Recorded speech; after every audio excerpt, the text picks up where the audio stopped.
Best varicose veins చికిత్సనే పొందండి. నొప్పి లేని చికిత్స కోసం సంప్రదించండి ఎబిస్ హాస్పిటల్. నమస్కారం, మీరు చూస్తున్న సుమన్ టీవీ. నేను మీ కీర్తి. నాతో పాటు ప్రముఖ ఆస్ట్రాలజర్ బ్రహ్మశ్రీ నందివట్ల శ్రీహరి శర్మ గురువు గారు ఉన్నారు. నమస్కారం గురుగారు. వాగర్థావివ సంపృక్తౌ వాగర్థ ప్రతిపత్తయే జగతః పితరౌ వందే పార్వతీ పరమేశ్వరౌ. ఆదిత్యాయ చ సోమాయ మంగళాయ బుధాయ చ గురుశుక్ర శనిభ్యశ్చ రాహవే కేతవే నమః. శృంగేరి జగద్గురు పీఠాధిపతులకి, కంచి పీఠాధిపతులకి నమస్కారములు తెలియజేసుకుంటూ కార్యక్రమాన్ని ప్రారంభిద్దాం. గురుగారు, కార్తీక మాసంలో మరో ముఖ్యమైన రోజు పోలిపాడ్యమే కదా. మరి ఈ రోజు ముఖ్యంగా నది స్నానాలు కానీ, నదిలో దీపాలు వదలడం కానీ చాలా చాలా ప్రముఖంగా చేస్తూ ఉంటారు. అండ్ చరిత్ర కూడా ఒక మంచి గాథ కూడా చెప్తా ఉంది. సో అవన్నీ ఒకసారి గుర్తు చేసుకుందాం గురుగారు. ముఖ్యంగా అసలు దీపాలు నదిలో ఏ సమయానికి వదలాలి? ఇక్కడ మనం గమనించుకుంటేనమ్మా, పోలిపాడ్యమి అనేటువంటిది అనాదిగా వస్తున్నటువంటి ఆచారంలో పాటించేటువంటిది. అయితే దీని యొక్క అంతరార్థాన్ని మనం మొదలు తెలుసుకోవాలమ్మా.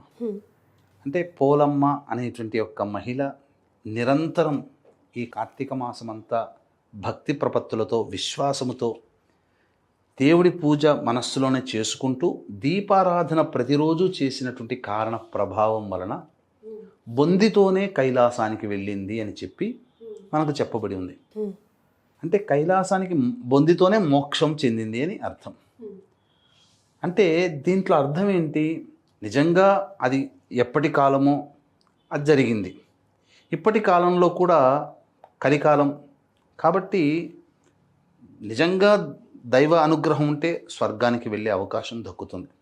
లేదు, ఈ కలియుగంలో మన సంకల్పం నెరవేరుతుంది, మనల్ని ఇబ్బంది పెట్టే సమస్యలకి మోక్షం కలుగుతాయని అర్థం చేసుకోవాలి. వాస్తవంగా మనం అర్థం చేసుకోదలిసినటువంటి అది ఇది.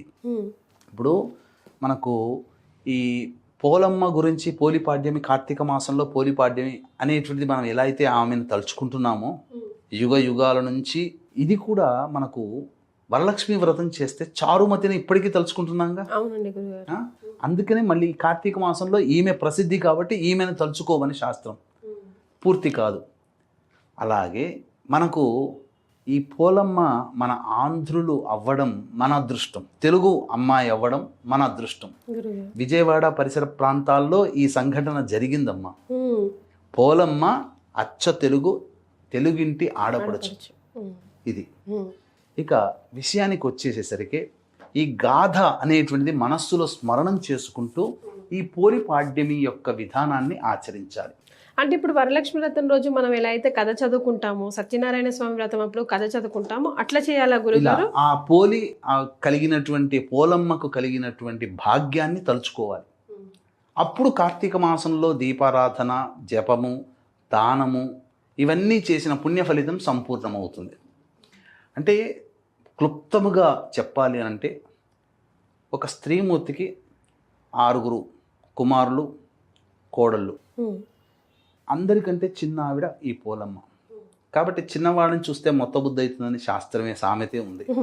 కాబట్టి 5 పాటుగా ఈమె కూడా, అత్తగారు కూడా ఈ అమ్మాయి మీద, చిన్న అమ్మాయి మీద ఆధిపత్యం చెలాయిస్తూ ప్రతి ఇంటి పని ఆమె మీదనే పెడుతూ, ఆమెకి ఎంత భక్తి ఉన్నా ఆమె యొక్క గుణగణాల చేత అందరూ ఈమెని గొప్పగా పొగుడుతుంటే చూసి అసూయతో ఉండి తట్టుకోలేక ఆమెని ఎక్కువగా ఒత్తిడి చేసేటువంటి వాళ్ళు.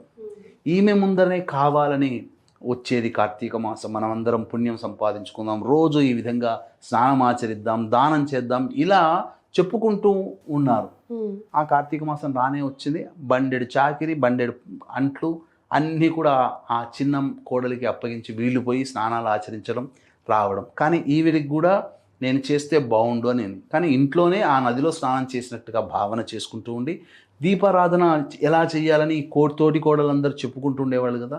నేను కూడా దీపారాధన చేయాలని చెప్పేసి అనుకుంటుంటే ఎటువంటి వస్తువుల్ని ఈమెకి అందుబాటులో ఉంచేటువంటి వాళ్ళు కాదు.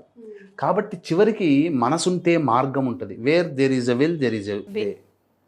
కాబట్టి ఆ రోజుల్లో కవ్వముతో చిలికేవారు కదా మజ్జిగని. వెన్న అంటుకుంటుంది కదా, ఆ వెన్న అంటుకున్న దాన్ని జాగ్రత్తగా తీసి ఇంట్లో ఉన్నటువంటి పత్తి చెట్టుకు వచ్చినటువంటి పత్తిని అప్పటికప్పుడు తీసి దాన్ని బాగా వృద్ధి వెలిగించి వాళ్ళు వచ్చి రాగా కనబడకుండా ఒక గంపని అడ్డు పెట్టేది, గంపతో మూసేసేది. ఇలా దినచర్య నెల రోజుల పాటు చేసింది. భక్తి ప్రపత్తులతో ఈశ్వరుని మనసారా ధ్యానం చేసింది. అలాగే దానము చేయలేంత శక్తి లేకపోయినా మనస్సులోనే నాకు శక్తి కలిగితే దానం చేస్తాననే భావన పెట్టుకుంది. ప్రతిరోజు కూడాను నదీ స్నానం చేయలేకపోయాను, కానీ స్నానం చేసినటువంటి పుణ్య ఫలితం కలగాలని నదీ స్నానం చేస్తున్నట్టుగానే భావన చేస్తూ ఇంట్లో చేసింది. ఇవే కదా కార్తీక మాసంలో చెప్పబడినటువంటి. ఎప్పట్లానే అమావాస్య అయిపోయింది, అమావాస్య తర్వాత అయిపోయింది. పాడ్యమి రాగానే పుష్పక విమానం లాంటిది వచ్చింది స్వర్గం వెళ్ళడానికి. అప్పుడు అందరూ వస్తే తోటి కోడళ్ళు, ఈ అత్తగారు వీళ్ళందరూ ముచ్చట పెట్టుకుంటున్నారు. మేం రోజు నిష్ఠగా చేసుకున్నాం, దానం చేసుకున్నాం, స్నానాలు చేసాం, భక్తి ప్రపత్తులతో పూజ చేసుకున్నాం, మా కోసం వచ్చిందని అందులో కూర్చోవడానికి బయలుదేరారు. కానీ అందులో ఉన్నటువంటి రథసారథి పక్కకు నెట్టి అందరినీ నెట్టి నువ్వే రామ్మ అని చెప్పి చిన్న కోడల్ని పిలిపించారు, పోలమ్మని. రాగానే వెళ్ళారు. మాకు దక్కని ఈమెం చేసింది, ఈమెం చేయలేదు కదా అని అంటే అప్పుడు ఆమె చేసిందంతా కూడా రథసారథి చెప్పి ఈమె నిండైనటువంటి భక్తి విశ్వాసంతో ఈమె చేసింది, ఈమెకే దక్కాలి, ఈ స్వర్గం ఈమెకే వెళుతుంది అని చెప్పగానే అప్పుడు అసూయతో ఏం చేసింది, ఆ యొక్క రథం వెళుతుంటే ఆకాశ మార్గంలో ఆ రథం చాలును పట్టుకున్నది. రథసారథి పక్కకు తెచ్చేసేసారు, బొందితో స్వర్గానికి వెళ్ళింది. ఈ విధమైనటువంటి గాథని మనసులో జ్ఞప్తికి చేసుకుంటూ పాడ్యమి రోజున కార్తీక మాసం నెల రోజుల పాటు ఉపవాస నియమాన్ని పాటిస్తూ దీక్షా నియమంగా ఉంటూ దేవతారాధన చేసి దీపారాధన చేసి స్నానం ఆచరించినటువంటి పుణ్య ఫలితం కలిగినటువంటి కారణం చేత పాడ్యమి రోజున స్వర్గం అనేటువంటిది ఈ అమ్మాయికి కలిగింది. కాబట్టి కార్తీక మాసం పూర్తిగా అయిపోయిన తర్వాత పాడ్యమి రోజు 21వ తారీఖు రోజున అప్పుడు ఈ యొక్క దీపారాధన, దీపాన్ని వదలడం అనేది చెయ్యాలి. కాబట్టి ఇప్పుడున్నటువంటి పరిస్థితుల్లో నగరాలు కాబట్టి అందరికీ ఉండవు కదా, ప్రతి దేవాలయంలో పుష్కరిణి లాంటిది తటాకం ఉంటుంది, నదులు ఉంటాయి, సముద్రంలో వదలలేరు.